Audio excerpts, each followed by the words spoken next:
Lord. అందరికీ వందనాలు.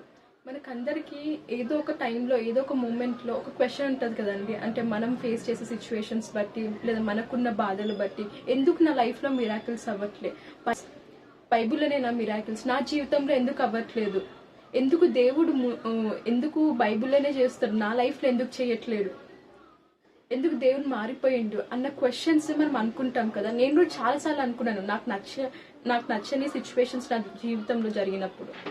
అయితే ఈరోజు మీరు కూడా అదే సిచ్యువేషన్లో ఉన్నారేమో. దేవుడు మీతోని నాతోని ఒక మాట గుర్తు చేయాలనుకుంటుంది. ఏందో చూద్దామా? హెబ్రీయులకి రాసిన పత్రిక 13వ అధ్యాయం 8వ వచనం. Hebrews chapter 13 8th verse. Jesus Christ is the same yesterday, today and forever. యేసుక్రీస్తు నిన్న నేడు ఒకే రీతిగా ఉన్నాడు. అవును, యుగ యుగములకు ఒకే రీతిగా ఉండును. హల్లెలూయా.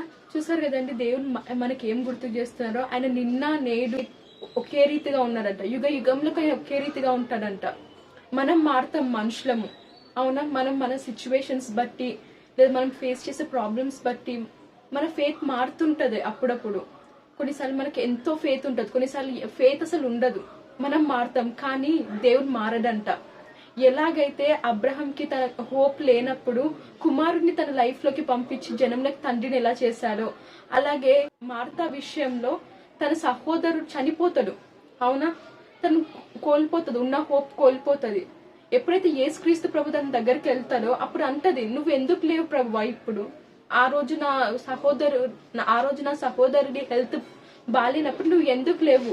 నువ్వు ఉంటే నా సహోదరు బ్రతుకుతుండే కదా అని. కానీ మనం చూసినట్లయితే ముందు ఉన్న సిచ్యువేషన్, అబ్రహాంకున్న సిచ్యువేషన్, అవునా, హోప్ వదిలేసినప్పుడు దేవుడు కార్యం చేశాడు. ఇప్పుడు ఇక్కడ కూడా మార్తా విషయంలో కూడా హోప్ పోయింది, అవునా? లాజరస్ చనిపోయిండు, 3 రోజులు సమాధిలో ఉన్నాడంట, కుళ్ళిపోయిన శరీరము. అయినా ఏమైంది? దేవుడు ఏం చేసిండు? తిరిగి తీసుకొచ్చాడు, అవునా? చనిపోయిన లాజరస్ ని మళ్ళీ బ్రతికించిండు. ఈరోజు నువ్వు కూడా అదే సిచ్యువేషన్ తో ఉన్నావేమో. నీ జీవితం అలానే కుళ్ళిపోయిన సిచ్యువేషన్ లో ఉందేమో.